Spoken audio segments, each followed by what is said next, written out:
2021년도 대림절 첫 주일을 맞이하였습니다.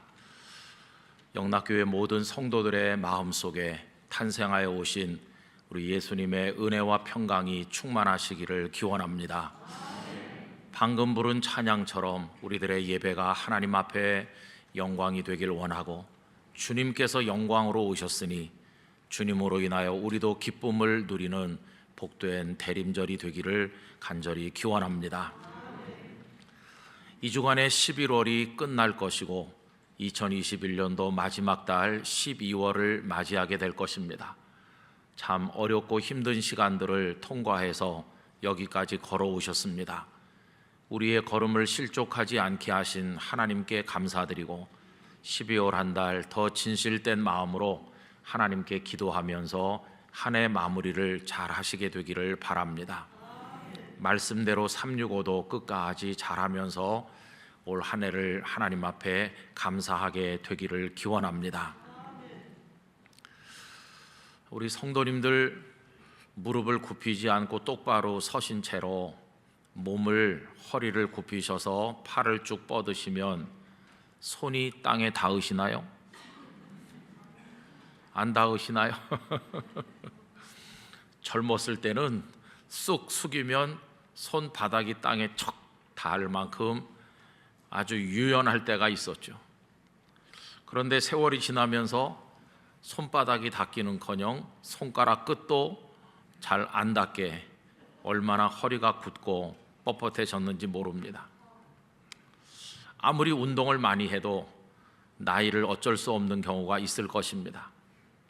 그런데 여러분, 몸이 뻣뻣해지는 것보다 훨씬 더 심각한 것은 우리들의 영혼이 뻣뻣해지는 것입니다.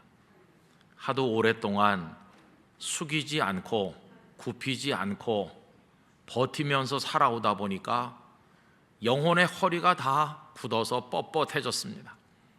그래서 숙이려고 해도 잘 되지 않는 경우가 많이 있게 되었습니다. 그런데 여러분, 예수님께서 이 땅에 탄생하셨을 때 예수님을 영접하는 방법은 무엇이었는고 하니 엎드려 경배하는 것이었습니다. 오늘 말씀에 보면 동방에서부터 온 박사들이 헤롯의 궁궐에 들러서 자신들이 찾아온 목적을 이야기하는데, 오늘 본문 2절을 다시 한번 읽어보겠습니다. 유대인의 왕으로 나신 이가 어디 계시냐? 우리가 동방에서 그의 별을 보고 그에게 경배하러 왔노라 하니. 여러분, 그분들이 오신 목적은 경배하는 것이었습니다. 여기 경배한다고 번역된 프로스퀴네오라고 하는 동사는 이마를 땅바닥에 대고 엎드려 절한다 하는 뜻입니다. 이마를 땅에 대고 엎드려서 절을 하려면 이 몸이 굳고 뻣뻣한 사람은 대단히 어려울 것입니다. 결혼식 주례를 하면서 마지막에 신랑 신부에게 인사를 시키죠. 부모님들에게도 인사하고 하객들께도 인사를 드리는데, 신랑 신부가 정중하게 허리를 숙여서 오랫동안 인사하는 모습을 보면 참 보기가 좋습니다. 수고하신 부모님의 은혜 생각하면서 잘 살고 효도하겠습니다 하는 마음으로 인사하는 게 얼마나 좋습니까? 어떤 신랑들은 엎드려서 바싹 얼굴을 땅에 대는 마음으로 절을 올리는 모습을 볼 때도 있어요. 참 보기 좋죠. 그런데 어떤 신랑 신부는 그냥 서가지고 이렇게 까딱해요. 그럼 저도 깜짝 놀라요. 아니, 저렇게 하면 안 될 텐데. 오히려 부모님이 맞절을 하는데 부모님이 더 오래 하는 분이 있어요. 그래서 제 속으로, 아이고, 속 그만 썩이고 가준이 고맙다 그러는가? 뭐 잘못됐어요? 여러분, 우리가 사람들 사이에도 인사할 때 그냥 고개를 까딱하는 게 아니라 좀 이렇게 깊이 하면 서로 신뢰를 주고받을 수 있지 않습니까? 사람 사이에서도 그런데, 여러분, 우리 예수님께 인사를 드릴 때 어떻게 까딱하겠어요? 경배하는 거죠. 엎드려서 경배한다. 그것이 예수님을 맞이하는 모습인 것입니다. 그러면 경배는 누가 하는 것일까요? 오늘 말씀에는 동방으로부터 온 박사들이 경배하러 오셨는데, 여기 박사는 현명한 지혜를 가진 사람들, 또 혹은 하늘의 별들의 움직임을 관찰하면서 이 세상에 일어나게 될 여러 가지 역사적인 흐름을 가늠하는, 그래서 왕에게 조언하는 사람들이라고 생각됩니다. 여러분, 고대 근동에서는 이런 사람들이 신분이 굉장히 존귀했고 권력자들의 최측근이었고, 어떤 나라에서는 그들이 권력을 장악하여 다스리기도 하였습니다.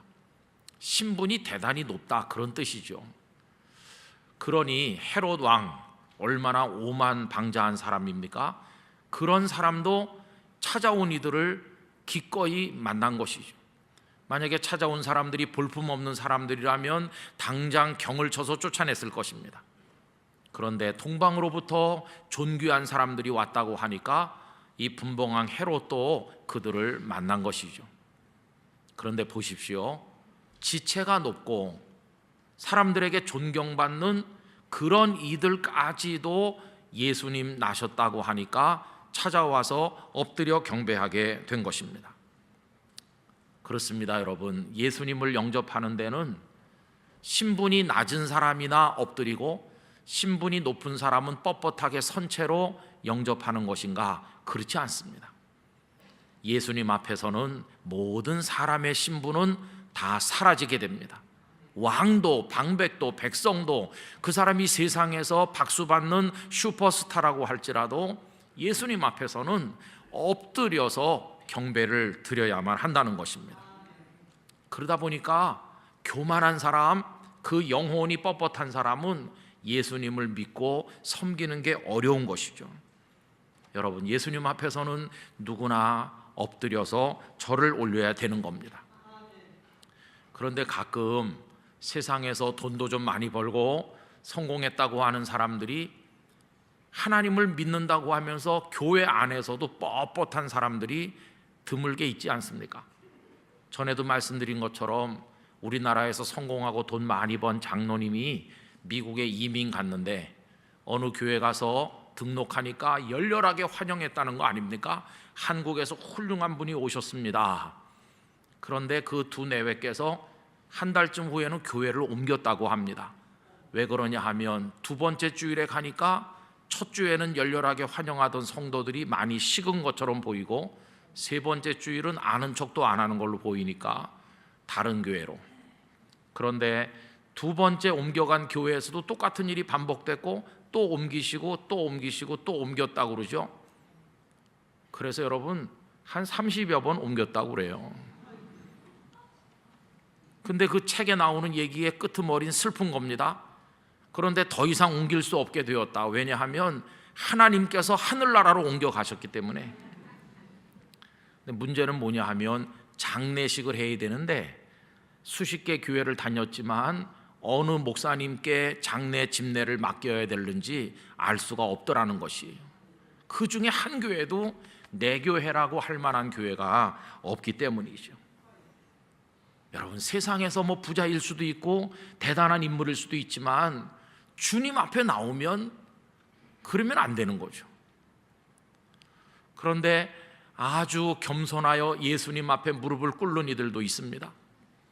부산에 있을 때 예수님을 안 믿는 사람들을 많이 초청해서 주일날 저녁에 간증 집회, 전도 집회를 했는데 그날 간증 강사로 차범근 집사님을 초대했어요.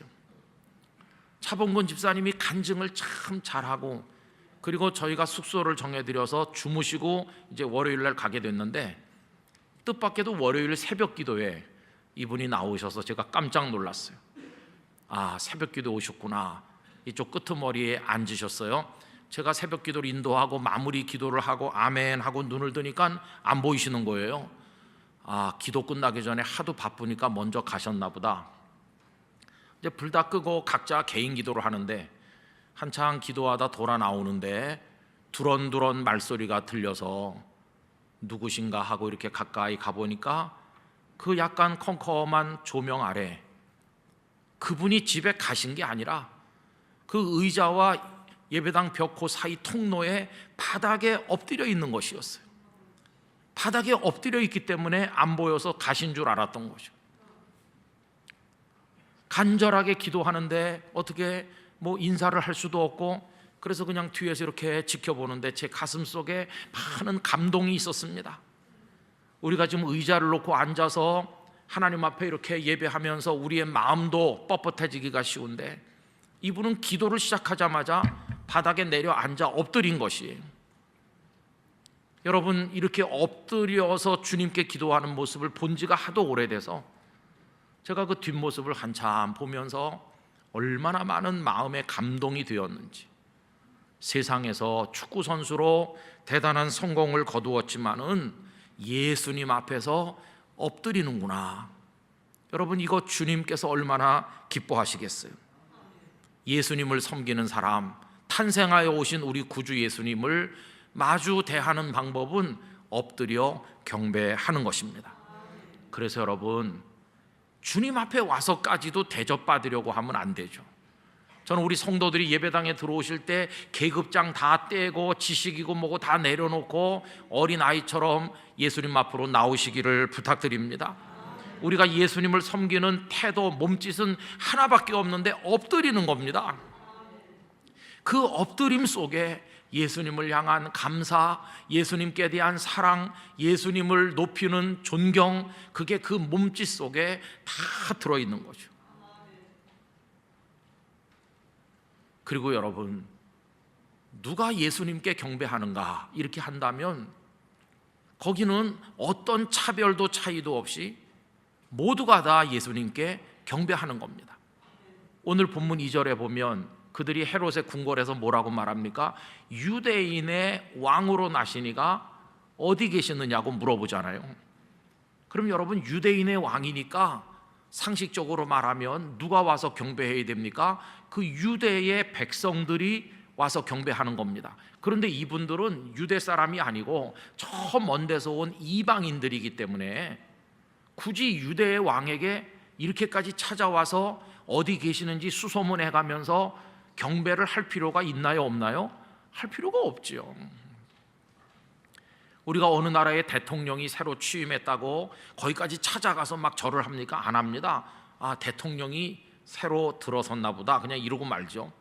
이 박사들에게는 굳이 찾아와서 이렇게까지 하면서 경배를 할 이유가 없음에도 불구하고 이분들은 찾아온 것입니다. 여러분, 예수님 앞에서는 어느 나라 백성이냐가 의미가 없어진 것이, 예수님 앞에서 유대인과 이방인의 민족적 경계가 완전히 사라진 것을 보게 됩니다.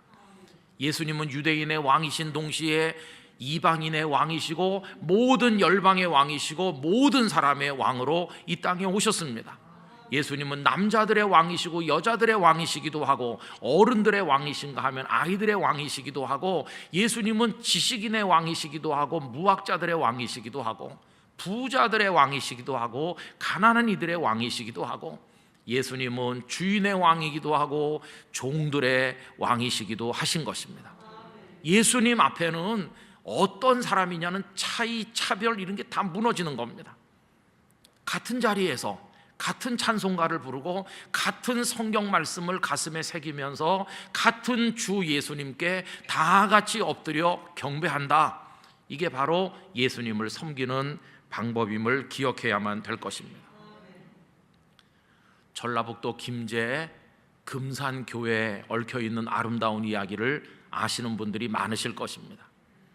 데이트라고 하는 선교사가 어느 날 그 지역 마을에 지나가게 됐는데 거기 집안이 훌륭한 양반 조덕삼이라는 이가 살고 있었습니다.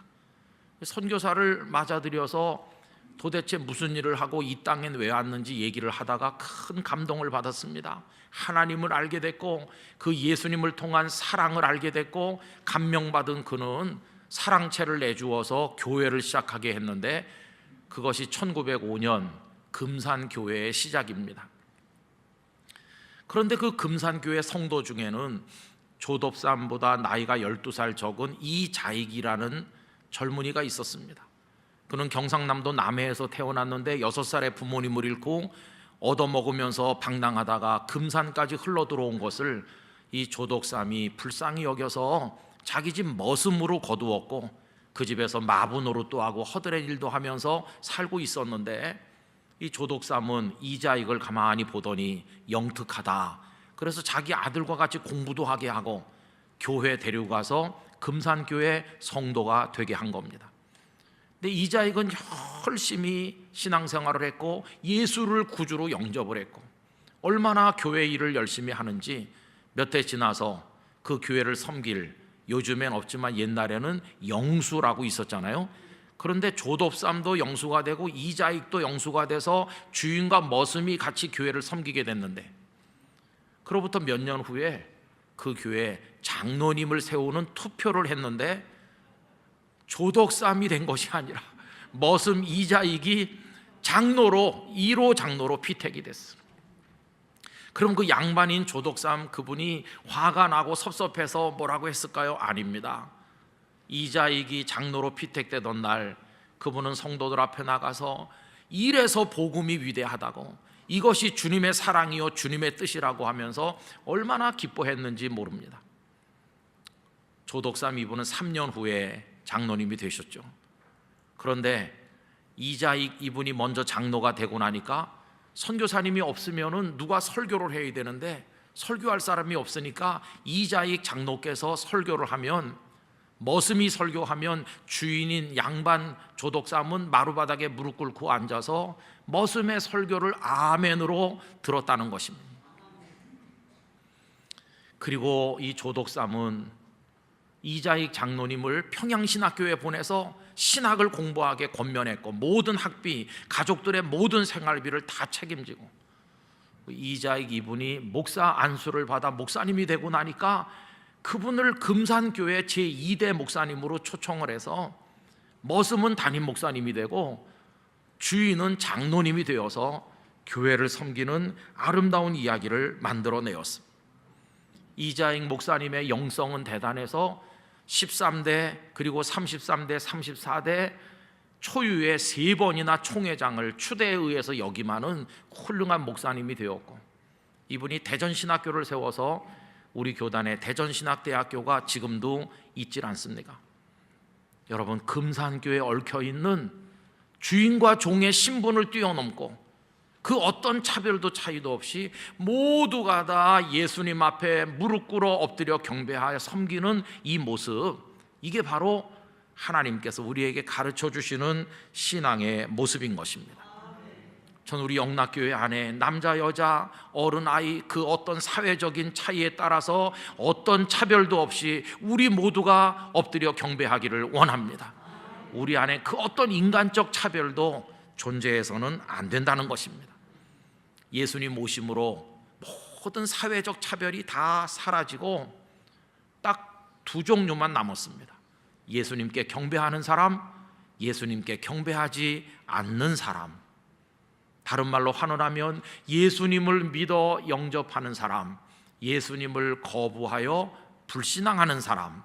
또 다른 말로 바꾸면 예수님 안에서 생명의 구원을 얻은 사람, 예수님 바깥에서 멸망으로 달려가는 사람으로 나뉘게 된 것입니다. 그 외에는 어떤 차별도 차이도 없이 모두가 다 주 예수님 앞에 무릎을 꿇어 엎드려 경배하게 되었습니다. 저는 영락교회 성도들이 이런 모습으로 예수님 앞에 엎드리게 되기를 원합니다. 끝까지 엎드려 경배하는 모습으로 예수님을 섬겨 나가시게 되기를 원합니다. 온 정성을 다해서 마음을 담아서 그렇게 하시기를 부탁드립니다. 우리 지금 의자에 앉아서 이렇게 하고 있지만은 우리 성도님들의 마음만은 주님 앞에 무릎 꿇어 엎드리는 모습으로 예배하시기를 부탁드립니다. 정성껏 해야 되는 이유가 무엇일까요? 그것은 참 충격적인 일인데, 그 예수님께서 죄인인 우리들에게 먼저 엎드려 절하셨기 때문입니다. 어떻게 그분이 우리에게 먼저 엎드려 절을 하셨나? 이 상상도 못할 일이 일어난 것입니다. 여러분, 우리 가끔 사회생활 하다 보면 우리보다 연배가 높으시고 여러 가지로 훌륭하신 분이 겸손하셔서 자리에서 일어나서 우리한테 막 이렇게 인사하는 경험을 할 때가 있어요. 그럼 너무 민망해서 일어나시지 마세요. 왜 이러세요? 저는 어린 애입니다. 이렇게 해도 그분이 막 일어나서 이러면 너무 황송하고 너무 민망하잖아요. 그런데 사람 사이에서도 그런 경험을 할 때가 가끔 있는데, 여러분, 예수님이 누구십니까? 그런데 그분이 우리 앞에 엎드려서 먼저 경배를 하신 겁니다. 예수님은 어떻게 엎드리셨고 어떻게 우리에게 절을 하셨는가? 여러분, 하나님이신 그분이 사람의 누추한 육신을 입으시고 이 세상에 탄생하여 오신 것이 바로 엎드리신 것입니다. 그것도 마구간 냄새나는 곳에 탄생하셨고 말 구유에 누여지셨고, 이 땅에서 가난하고 병들고 세상에서 죄인이라고 낙인 찍힌 사람들 옆자리에 같이 앉아 그들의 친구가 되어주셨는가 하면, 당신께서 몸을 굽으려 제자들의 발을 씻겨주셨는가 하면, 그리고 예수님은 골고다 언덕 십자가에 우리를 대신해서 높이 달리시고 물과 피를 다 쏟으셨는데, 그게 바로 예수님께서 우리 앞에 엎드려 절하신 모습이었습니다. 주님은 그렇게 죄인인 형편없는 우리들 앞에 먼저 낮아지셔서 엎드리고 또 엎드려 죽기까지 당신을 낮추시면서 우리 앞에 고개를 숙이신 우리 주님이십니다. 여러분, 이에 관해서 빌립보서 2장 6절 이하가 잘 말씀하지 않습니까? 그는 근본 하나님의 본체시나 하나님과 동등됨을 취할 것으로 여기지 아니하시고 오히려 자기를 비워 종의 형체를 가지사 사람들과 같이 되셨고, 이게 예수님이 엎드리시는 모습이죠. 사람의 모양으로 나타나사 자기를 낮추시고 죽기까지 복종하셨으니 곧 십자가에 죽으심이라. 여러분, 그러니 예수님 우리를 위해서 먼저 그렇게 하셨으니 우리가 어떻게 그분 앞에 뻣뻣하게 서서 의자에 편안히 앉아서 우리 마음의 다리를 꼬고 흔들어 가면서 어떻게 그분을 맞이할 수 있겠는가 하는 것입니다. 우리 영락교회 성도 여러분, 예수님을 사랑하십니까? 예수님께서 우리 앞에 먼저 숙이신 걸 아시나요? 그렇다면 이제 하실 수 있는 모든 정성, 모든 몸가짐을 다해서 우리 예수님 앞에 엎드려 경배하시기를 바랍니다. 여러분, 엎드려 경배하는 것은 노예가 억지로 끌려와서 주인에게 속으로는 미워하고 이를 갈면서 어쩔 수 없이 무릎 꿇는 그런 거와는 다른 것입니다. 예수님이 먼저 우리에게 그렇게 하셨으므로 우리 너무나 감사한 마음으로 눈물 없이는 그분을 바라볼 수 없는 그런 감동을 가지고 우리 예수님 앞에 엎드려 경배를 하는 것입니다. 여기 박사들은 굳이 이렇게까지 안 해도 될 것 같았는데 먼 길 왔고 헤롯의 궁궐에서 수소문하고 그리고 큰 별이 그들을 베들레헴으로 인도할 때 경배할 수 있게 된 데 대해서 기뻐하고 또 크게 기뻐하였다고 기록되어 있습니다. 그리고 그들은 황금과 유향과 몰약을 드려 예수님 앞에 엎드려 경배하고 자기들의 길로 돌아간 것을 보게 됩니다. 다른 종교에서는 점점 고개를 들고 높아지면서 기뻐하지만 기독교 신앙의 구조는 정반대입니다. 우리는 예수님을 따라 엎드리면서 기뻐합니다. 엎드리면 엎드릴수록 감동이 더 커집니다. 그리고 우리는 더 낮게 엎드릴수록 더 존귀해집니다. 왜냐하면 엎드린 이를 우리 예수님께서 보두모 하나 익히시고 존귀한 자리에 올려주시기 때문입니다. 여러분, 이런 모습으로 주님 앞에 엎드려 살았던 분이 바울 사도이십니다. 바울 사도는 서신들 속에서 자신을 소개하면서 나는 예수 그리스도의 종이라고 수도 없이 여러 군데서 말씀했습니다. 여러분, 로마 시대 때 종, 로마 시대 때 노예는 주인 앞에 바싹 엎드립니다. 그러면 바울이 억지로 그렇게 했습니까? 아니요. 날 위해 십자가 지시고 구원해 주신 내 주님의 은혜가 너무나 커서 기꺼이 나는 기쁨으로 예수님 당신의 종이 되겠습니다. 이런 마음으로 바울은 예수님의 종으로 살아가셨습니다. 그래서 바울이 천해졌나요? 버려졌나요? 아니요. 우리는 사도 바울을 누구보다 귀하게 여기고 예수님이 그를 높이 드셔서 빛나는 하나님의 사람이 되게 하시지 않으셨습니까? 성도 여러분, 세상은 너무 교만한 사람이 많습니다. 교회 안에도 교만한 사람이 많습니다. 목회자들 중에도 많고 오래 믿은 이들 중에도 많습니다. 이 교만한 자들이 내는 소음으로 인해서 이 세상이 얼마나 소란스러운지 알 수 없습니다.